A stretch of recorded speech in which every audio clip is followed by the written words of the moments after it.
At Renaissance, our products work together to support continuous learning inside and outside the classroom. Accurately assess with STAR assessments. Reach new literacy goals with Accelerated Reader. Provide 24/7 access to authentic texts with MyOn. Differentiate instruction with Freckle. Uncover learning loss and equity issues with Schoolzilla. Celebrate with a complete picture of student performance. We support the learner, wherever they're learning, in a whole new way. So today, our final presentation is coming from Emma, and she's going to teach us about what she learned. Can we get a round of applause for Emma? Hello everyone. My presentation today is how our school uniforms are made. You can't put words to how important kids are. Dennis Uniform was founded in 1920. You want their lives to be full of love. You want them to be smart and successful and confident. It's my job as a teacher to make it all happen, and I do it every day as best I possibly can. But still, you try to think of every little detail. They're worth it. After a while, you forget that you're their teacher. You become like a parent, and they become your family.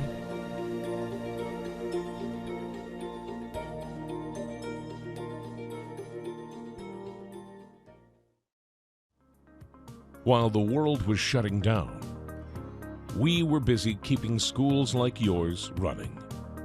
Now more than ever, schools are finding themselves with the urgent need of transformative technology.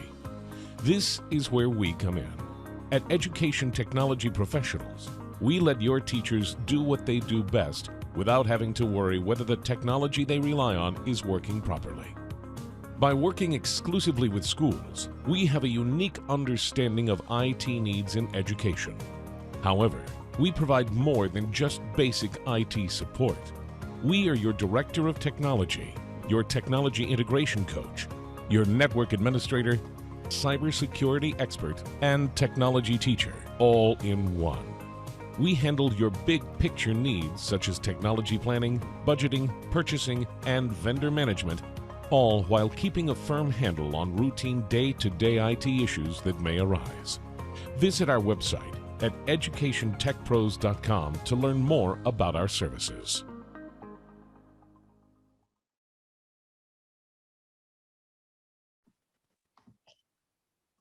All right. Welcome to this NCEA 2021 live session entitled Technology Perspectives. Our presenter is Jonathan Kirshner from Education Technology Professionals, and he'll be accompanied by Bradon. We invite you to actively engage with this presentation using the messaging and questions functions in the event platform. At the conclusion of the session, you will have the opportunity to complete a post-session evaluation and provide feedback that will also track your participation in our sessions. If you run into any problems, we invite you to refresh your page or use the help section on the event platform. Jonathan and Bradon, thank you for being with us here at NCEA 2021, and we turn it over to you.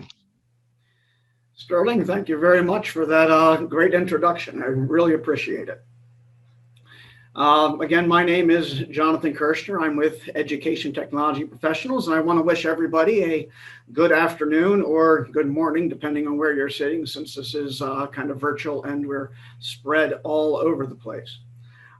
Give me just a minute and I'll go ahead and get our slideshow up and running here.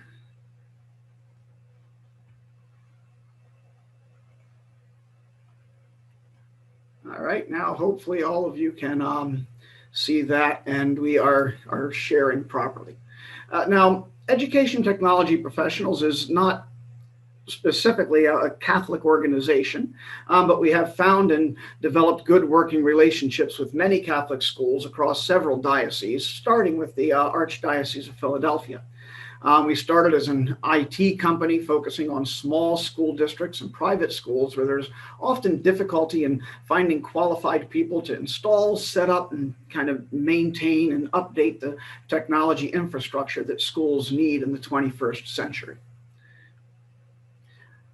Our focus was really to provide complete service at an attractive price while working with multiple schools. And that way we could provide full-time IT professionals while each school only had to pay for a part-time IT person. As we went, we discovered that many schools were happy with their IT, but were in need of technology instructors. So as a result, we branched out into providing instruction as well, building our own curriculum to meet the technology criteria of the Archdiocese of Philadelphia. We provide technology classes for pre-K through 8th grade, as well as certification level classes for high school. We're also teaching college level courses in a community college in New Jersey. And so now we're a collection of IT technicians and instructors working in a variety of schools across 4 different states. And in the process, we've built a blueprint for expansion, which allows us to provide most of our services nationwide. A diverse group of people with differing backgrounds, histories, education, and roles within the companies and the schools. Now, I'm not saying this to, do a commercial for the company. That's not why we're here. I did want to say this because it demonstrates that we as a company are kind of in a somewhat unique position to look at technology in our schools from different perspectives. Most of us, even in the company, only see technology, education technology from one side. But several of us, including myself and Brandon, who we'll hear from later, see it, fill multiple roles in the schools. And so we see technology from more than one perspective.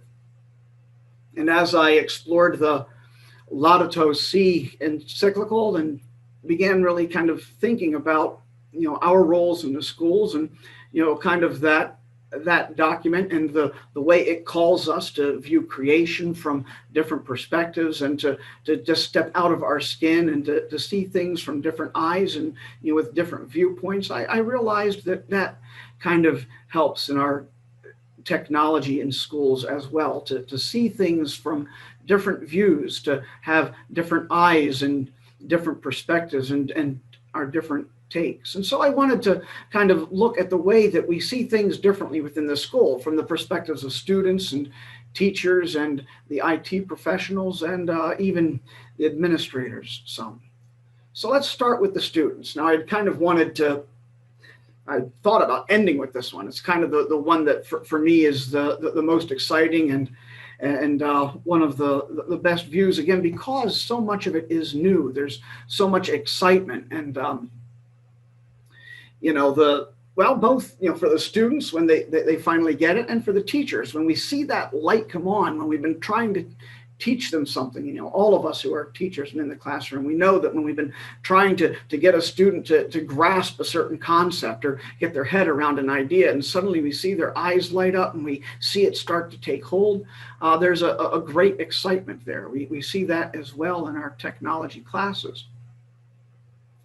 Often with technology, we tend to think that the kids are born into it. And again, with many of our younger students, our kids now, they never remember a time when there wasn't a computer. For that matter, most of our students, especially in the lower grades, don't even remember a time when there weren't, touchscreen cell phones and, touchpad tablets and, all these other devices that we so often, take for granted in our world and that they grew up using. And so most of them are very good at using this touchscreen technology. They're immersed in it. They're very familiar with the intuitive touches and the gestures that they use to get to their favorite apps or to play their favorite games. And we do use these tablets and these touchscreen devices in the classroom, but we also strive whenever possible to introduce the students to other means of input, to other devices, to expand the devices to which they have access. For the youngest students, this means introducing them to a mouse or a keyboard the main difference between a touchscreen and a mouse is a touchscreen is an absolute position device, meaning that when you touch the screen, the input is right there where your finger touched the screen. And if you take your finger off and touch the screen somewhere else, now the input is in that new location, so that each point on the touch device corresponds to a point on the screen in a 1-to-1 ratio. The mouse or a touchpad on a tablet or a laptop is a relative position device, meaning that when you go to move the mouse, when you put your hand on the mouse, or when you touch the touchpad on the laptop or the Chromebook, the position of the pointer is just where it was the last time you touched it. It's just that last position. So as you move, you have to move, you have to manipulate it in order to get the pointer in the new position you want it before you can click and interact with the screen, interact with what's on the computer, the app or the program you're using. And for those of us that have been using computers for years, especially for those of us that remember before there was a computer mouse, these relative position devices, the mice, the touchpads, they're all very intuitive. It's very easy for us to use them.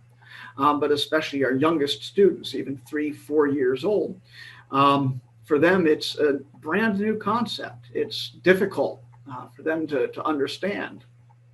And so, even at that age, even at the very youngest students, we try to expand and to build and to open their eyes to new ways of doing things, new devices to which they haven't been exposed. And that's the other thing that we often forget, even up to first and second grade. Very often in our classes with our students, their experience with a mouse or keyboard up to this point has simply been to be told, don't touch, keep your hands off. And so by bringing these things into the classroom, it's an opportunity for us to not only allow them to touch them and to interact with them, but also to start to build the skill they need to use them. Now, as the students get older, we also look at the history of computers, this concept of how we got to where we are. We haven't always had iPhones or Chromebooks. These have not always been part of our world. And there's a long and interesting story of how we got to where we are today. We also explore devices. We look at how they work. We take computers apart and we dig into the insides of them. We build circuits and simple electronic circuits with simple kits. We even build working laptops out of wood and Raspberry Pis.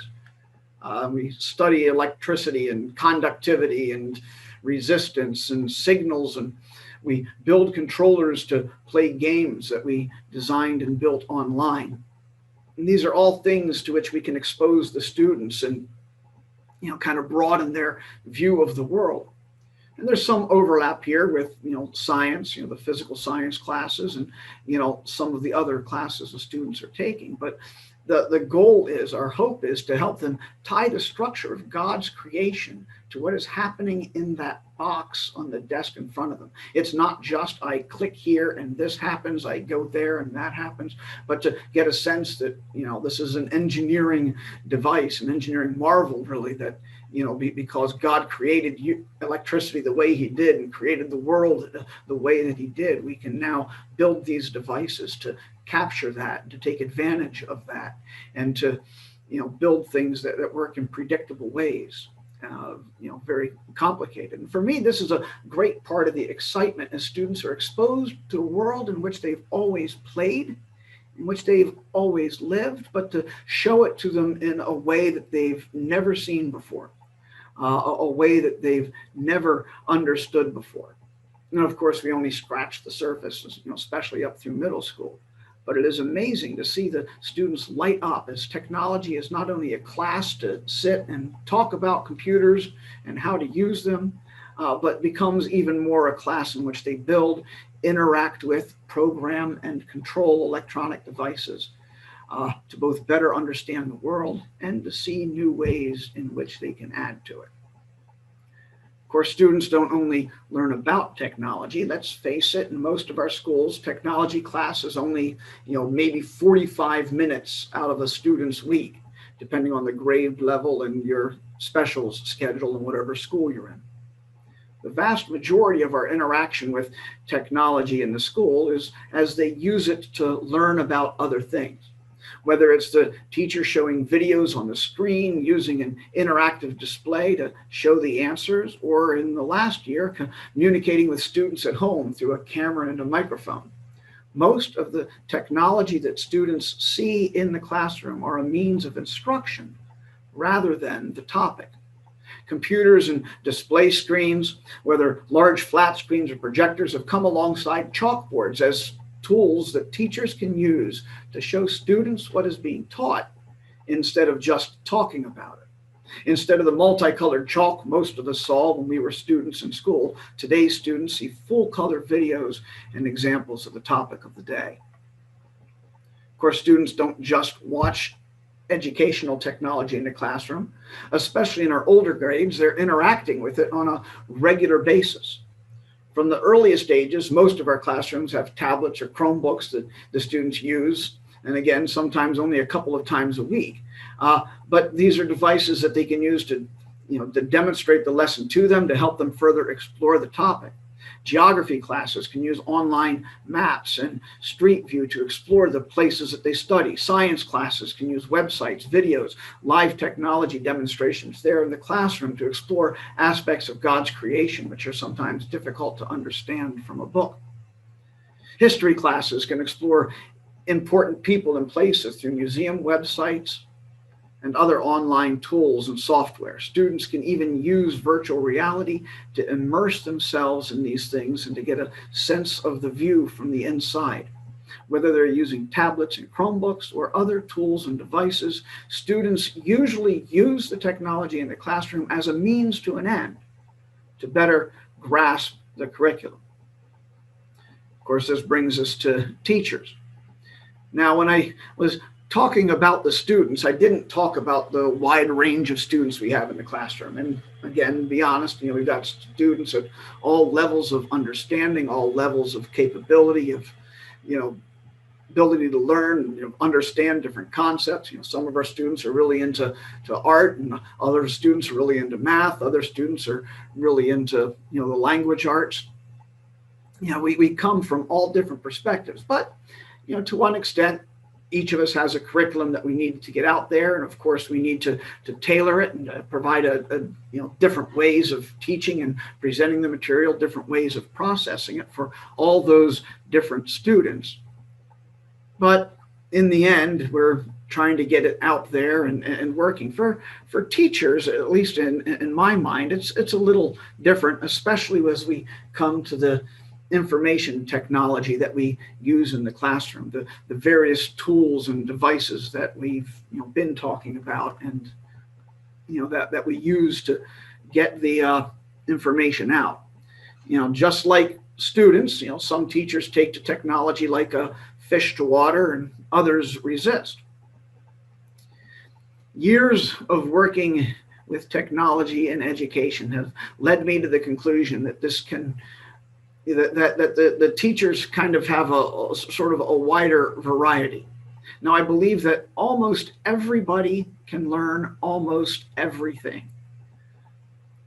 But we all have things that we learn more easily and those things with which we struggle.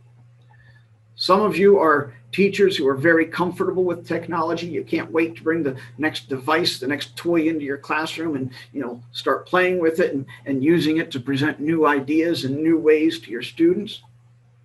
Others of you dread the idea of new devices or applications, and you're still trying to figure out how to control what goes on the monitor on the laptop in front of you and what goes on the big screen that the students are seeing. And for an awful lot of us, we've just decided to go ahead and put the same thing on both and leave it at that because that's easier to control. We're all at different levels of understanding and at different places in our journey with technology. And I said that most of the exposure that students have to technology is through its use to give them information and to support instruction.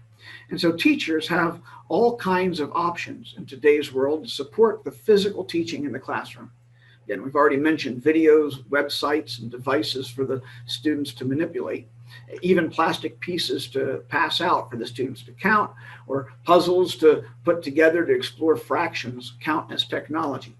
We can add online textbooks to supplement the physical books. There's no end to the list of things that we can bring into the classroom, either physically or virtually, to help the students understand what we are teaching and explore it for themselves.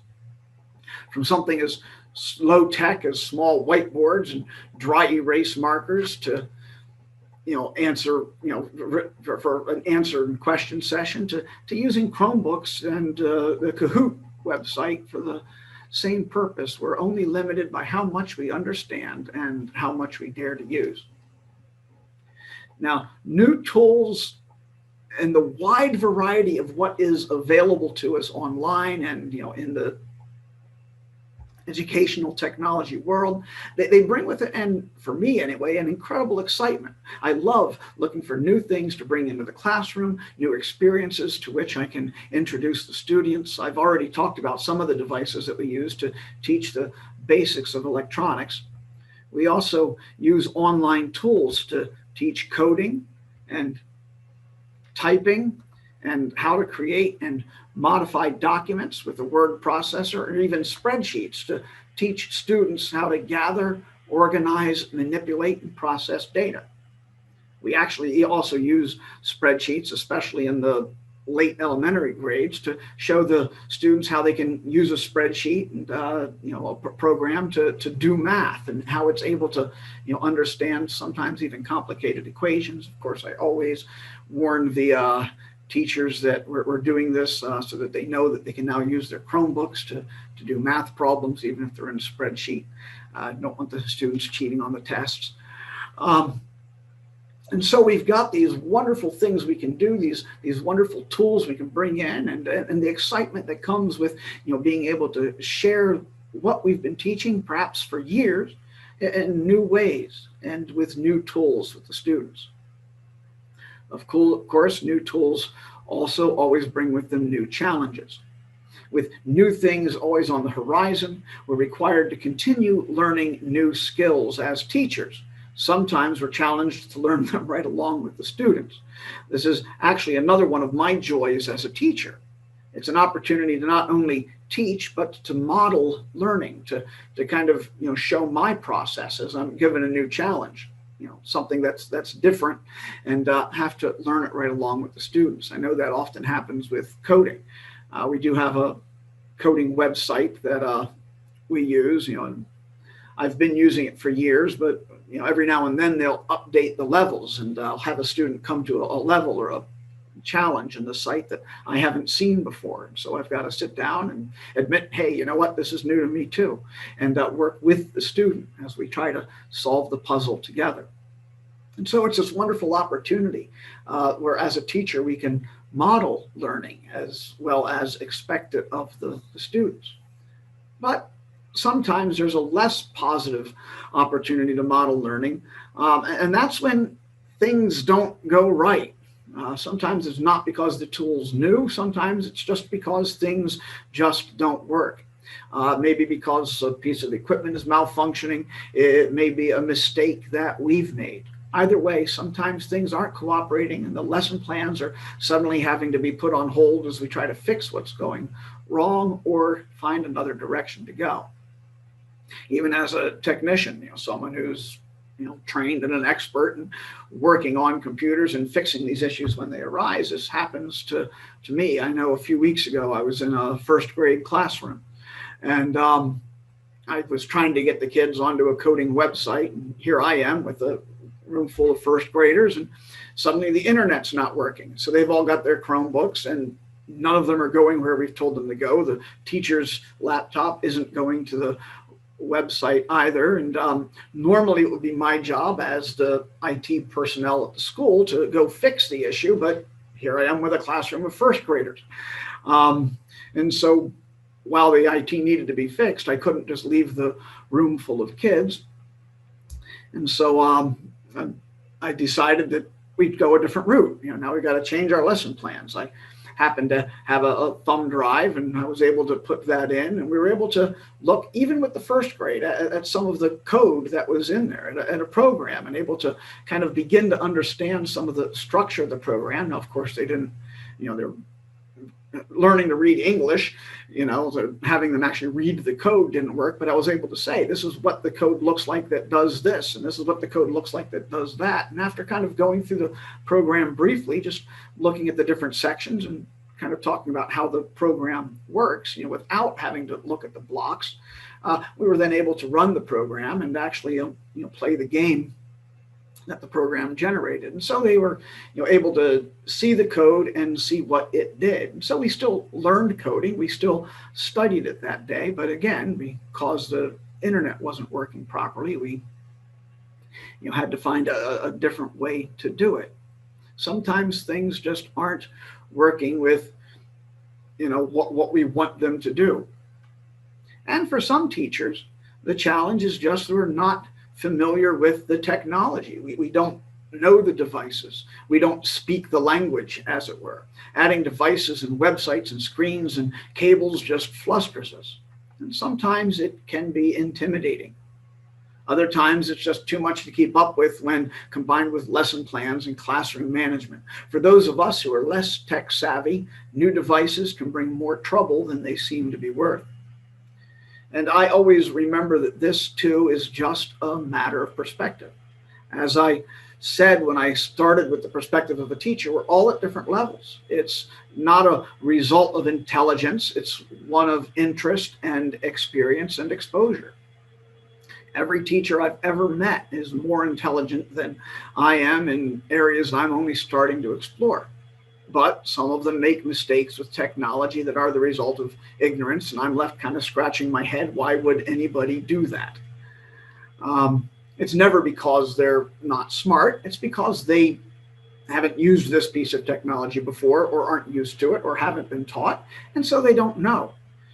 They may have done something I never would, but in a different circumstance, I'm sure the shoe would be on the other foot, and I'm used to doing boneheaded things myself. I'm dwelling on this a bit because I know that there are a number of you listening who struggle in the classroom with technology that's been provided to you. Even when it works, it doesn't seem to work for you. And yes, we've all felt at times like it's the computer that's laughing at us. And I encourage you to take heart and to keep trying, to keep learning. As I said, almost everybody can learn almost anything. You have been given perhaps the hardest task in the school. You've been given devices that you sometimes don't understand and are expected to make use of them with an audience that is often not very forgiving. It's an opportunity to grow in knowledge and to exercise humility. One of the great things that I really enjoy about working within the Catholic school environment is it's an environment of support and help. Almost every school we've been in, there's this great group, of teachers that support one another, help one another, answer questions, help get things done. As IT people, we try to be available when we can. But even if we're not there, very often, just a couple of doors down the hall, there's that teacher that's willing to step in and help you and provide the support you need. But again, among those people are the IT personnel whose job it is to keep track of the devices and to keep everything running. One of our roles in the school is to train the teachers in the new technology. Now, I've been talking for a while, and we're pivoting now to the role of the IT personnel.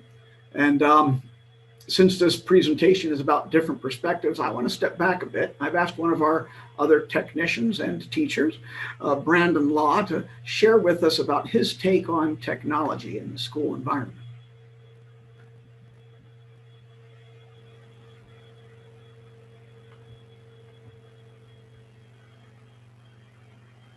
Brandon, did you want to unmute?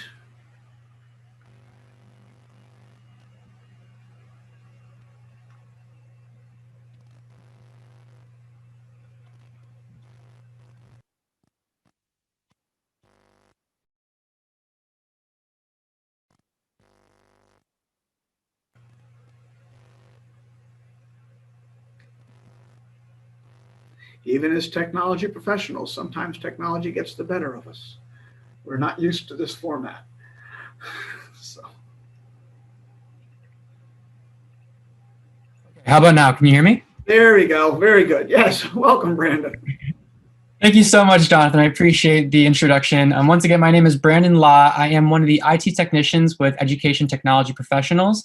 I just wanted to share with you all my perspective as being the on-site technician. I agree with everything and all the points that Jonathan made, and it is really important for us to look at the different perspectives in order for us to truly understand the need for technology within the education industry.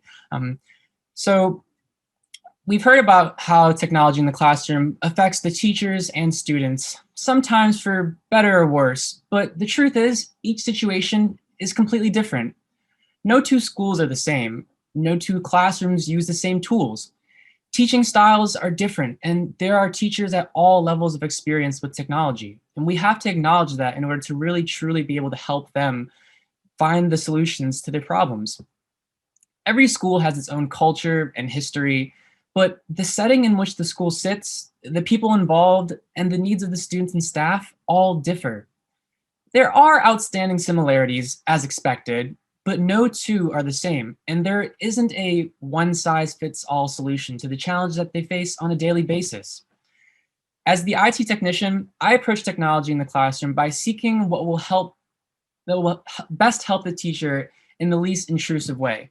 We want to help them move on with their lessons in the most efficient way possible without being a hindrance, without being an interruption or a distraction. When I'm at the schools, I work with the teachers and the different administrators to find the equipment needed to successfully share their lessons with the students, whether that be through classroom computers, projectors, touch panels, speakers, or especially in the last year, video cameras and microphones.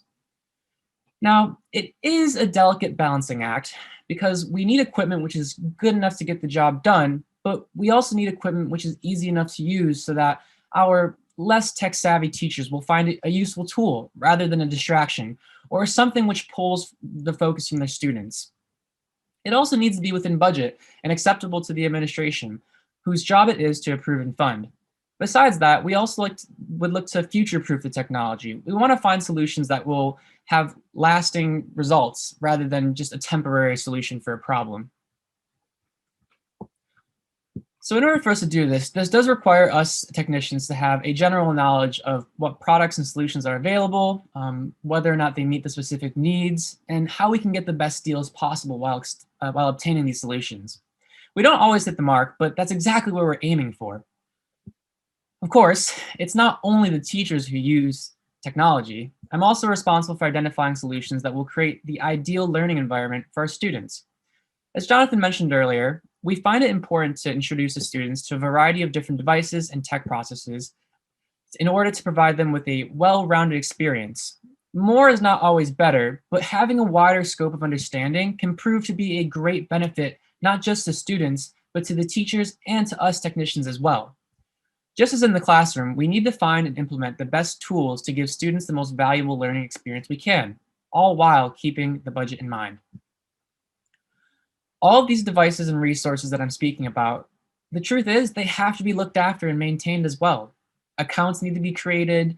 Students need access to accounts need to be created for students' access to different devices and software. Filters need to be clean.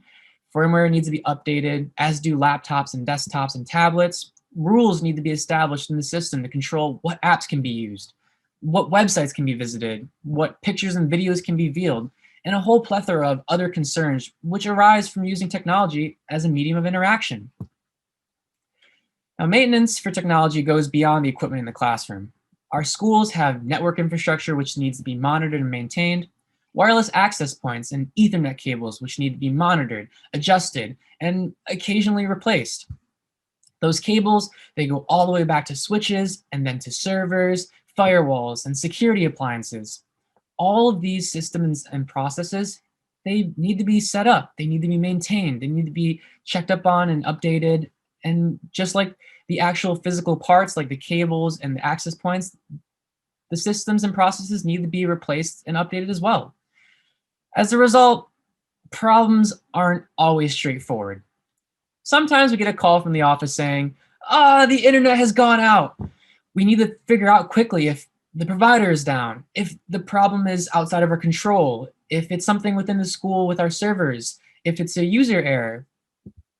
And sometimes there's other issues that come up that require further investigation, and it may not be something that we may think of in the moment. Yes, it's true. We have answered the call to fix the internet more than once just to discover that the teacher accidentally switched off their Wi-Fi or forgot the password to the Wi-Fi. But to be completely honest and transparent with you all, it's an exciting adventure every day, not knowing what will happen next or what challenge I may face.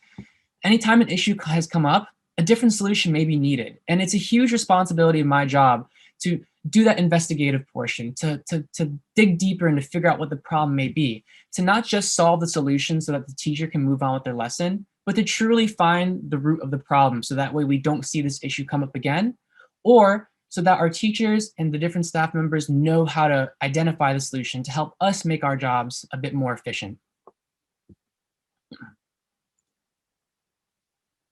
Because educating the students is the primary goal, we are in an environment where we try to be out of sight as much as possible.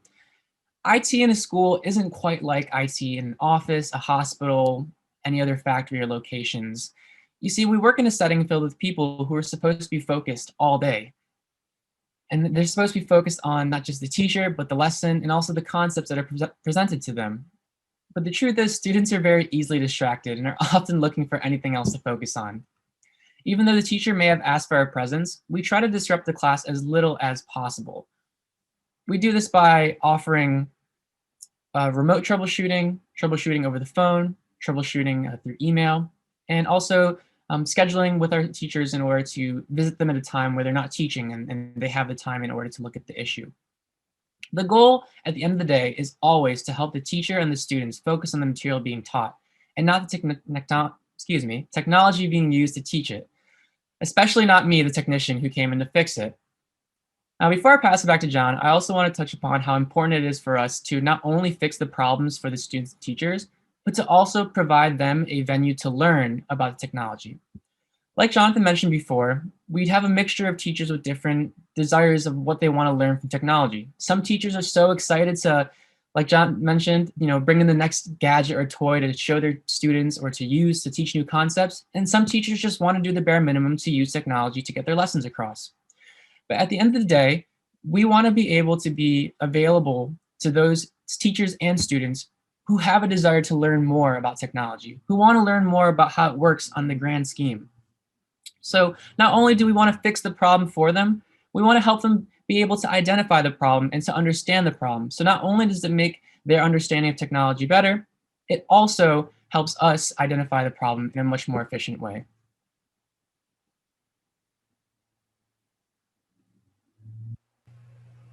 All right, thank you very much, Brandon. Yeah, thanks, Jonathan. I'm going to go ahead and pass it right back to you. It looks like we might have some questions, though. Okay, well, we've got one more group to talk about before we get there, and that is the administrators. All right, now of all the groups whose perspectives we're exploring, the administrators are both generally the most hands-off with technology, but also one of the most important when it comes to the technology in the school. That's not to say that they don't know or use the technology, but the administrative staff of the school uses technology much more in an office setting rather than a classroom or educational one. For administrators, technology use is much more about word processing, spreadsheets, record keeping. The administrators do not generally use technology to teach students, but they are the ones responsible to purchase it. What technology is going to be available to the teachers and the students is dependent on them. The administration is key in getting the teachers the tools they need to be effective. It's a delicate balance at times. New technology is often not cheap. As with most things in life, you get what you pay for. It would be amazing if an administrator had a list of 10 things that she wanted to purchase, 5 of which she needed, but only enough money for 3. Let's face it. There may be 10 things we want and 5 things we need, but usually there are only funds for 1 or 2. It is the administrator who needs to prioritize what is needed and make the best decision, not only with regard to classroom technology, but also for the school community as a whole.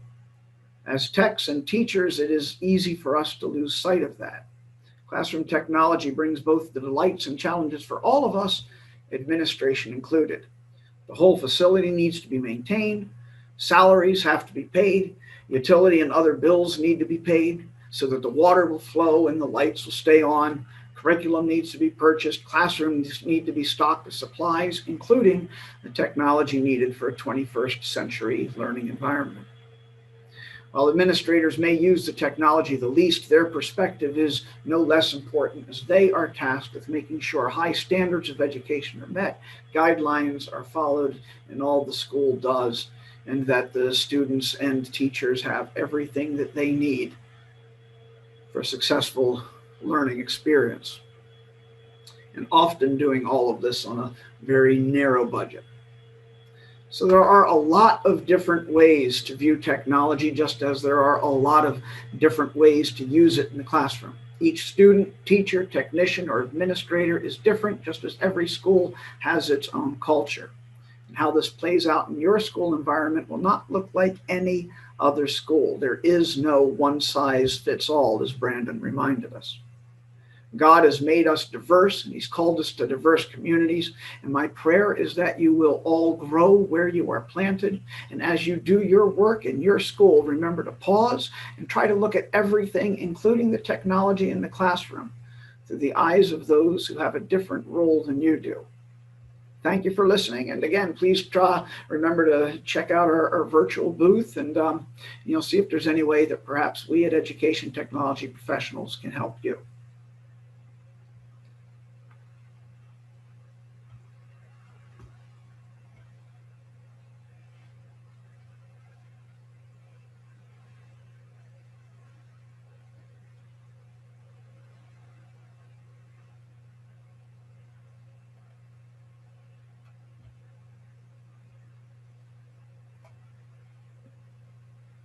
All right, Jonathan. All right. Did you want to answer those questions?